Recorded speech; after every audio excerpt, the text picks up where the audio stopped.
Samantala, tila hindi umuusad ang maraming kaso ng mga nawawalang bata. Ang problema kasi, wala pa tayong ahensya na tumututok sa mga ganitong kaso at wala pa rin naipapasang batas para makatulong sa pagresolba sa problemang ito. Narito po ang special report ni Deo Bugawisa. Sa bawat araw na lumilipas, parang kandilang natutunaw ang pag-asang makakapiling pangmuli ni Mang Arnel, ang anak na mahigit 1 taon nang nawawala. January 24 po, noong 2012, napagalitan po na parang nagtampo, umalis. Sunod namin, sa kabilang way po pala dumaan. Sinuyod na raw nila ang buong Metro Manila at kung ano-anong ahensya na ng gobyerno ang kanilang hininga ng tulong para mahanap ang anak na may karamdaman daw sa pag-iisip. Kaya hindi na namin siya makita. Na makakasama din po ng loob yung babalikan mo yung lugar. Sasabihin nila, puro wala. Buhay o patay.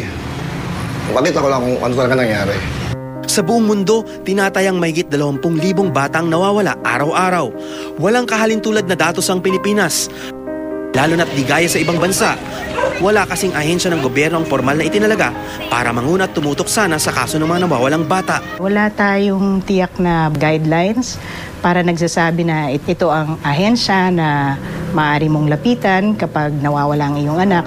Pero sa tala ng pulisya, mula noong 1 taon, may halos 40 kaso ng mga nawawalang batang naisumbong sa Metro Manila pa lamang.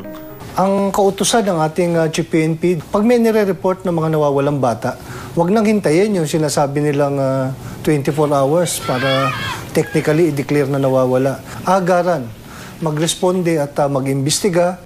May isang ahensya ng gobyerno na nagbabantay sa karapatan ng mga bata. Pero wala itong kapangyarihang magpatupad ng mga alituntunin hinggil sa mga batang nawawala. Ang Council for the Welfare of Children, ang focal coordinating body ng government on policies related to children. Council hindi nag-implement ng programa. Mula 2004, 12 panukalang batas na may kinalaman sa mga nawawalang bata ang inihain sa Kongreso. Pero ni isa, nagmimistulang kaso rin ang karamihan sa mga batang nawawala. Hindi umuusad.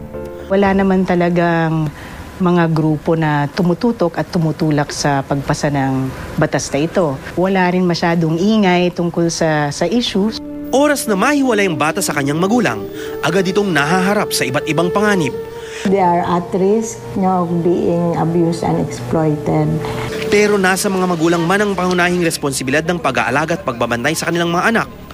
Tungkulin din ng gobyernong ipagtanggol laban sa kapahamakan ang mga bata. Deo Bugawisan, nakatutok 24 oras.